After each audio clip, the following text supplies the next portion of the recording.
Okay, disclaimer. To the very best of my knowledge, this story is true. I don't expect to convince you. Truth be told, I've had a hard time coming to terms with it myself.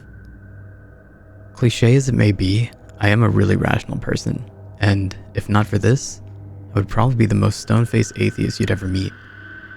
But after much internal struggle and debate, I've come to the conclusion that there are things in life that simply can't be explained with reason, at least in the form in which we know it. Logic, for all the trust we place in it, is really nothing more than a candle all too easily snuffed out. And when it's gone, we're left alone in the dark, and everything we would scoff at by daylight suddenly becomes very believable. Alright, before I wax too melodramatic, here's my story. I was very young, only 4 or 5 at most, before either of my siblings were born. It was just mommy and daddy and me, living in our little house in Great Bend, Kansas. Very quaint. We were a young family without much money, and most of our furniture was secondhand. It was the middle of the day, summer, hot, boring. I was playing marbles by myself on the thin carpet beside the huge old flower-patterned couch. My mom was down the hall in the kitchen, and dad was at work. Why I was trying to roll marbles around on the carpet, I don't know. We had a perfectly good linoleum floor after all.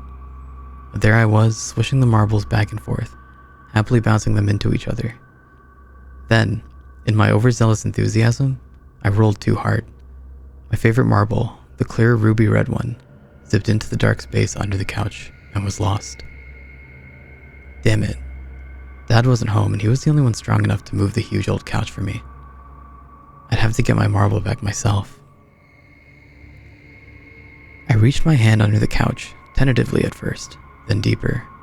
Encountering no marbles, I pulled my hand out in disappointment.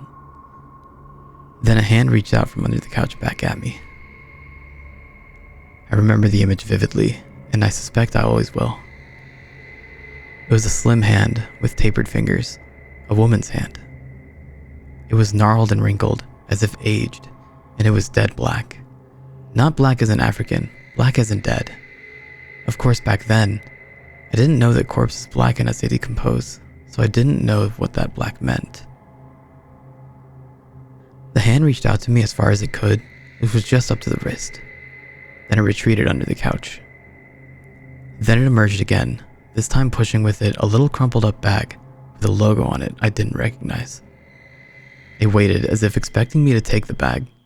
Then, when I didn't, it pulled the bag back under the couch and was gone. I got up, walked down to the kitchen and told my mom what had happened. Why didn't I run screaming, or at least run? I don't really know.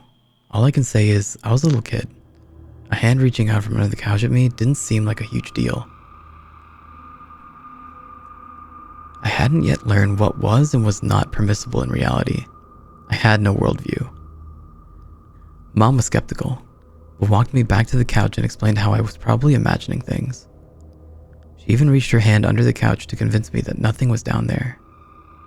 Later, Dad lifted the couch up for me, and the only thing under it was, of course, my missing marble.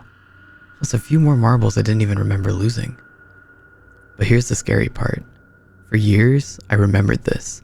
I even developed a weird fantasy of little hand people living under the couch, and I, in my childlike innocence, believed that they would catch me and take me away if I ever reached into their domain again.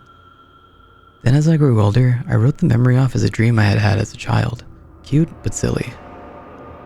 Then a few years ago, I recounted the story to my mother. She gave me a funny look and told me she remembered it because, after all, she had been there. She told me that she remembered me coming to her in the middle of the day and telling her about the hand under the couch, and remembered being highly disturbed by my story since I was an extremely quiet, well-behaved kid who would never lie. Then she had told me about the couch. According to her, she and Dad had gotten the couch from an estate of an old woman who actually died on it. This was the first time I had heard about this, but it sure explained why they got rid of the couch within a month of my story. But here's the part that truly frightens me even to this day. The part that I have to try so hard to get out of my mind some nights. Remember that bag the hand pushed towards me? I've never forgotten the logo that was on it, and recently, as in a few years ago, I saw that same logo again, on what looked like the same type of bag in a hardware store. It was a bag of utility razor blades.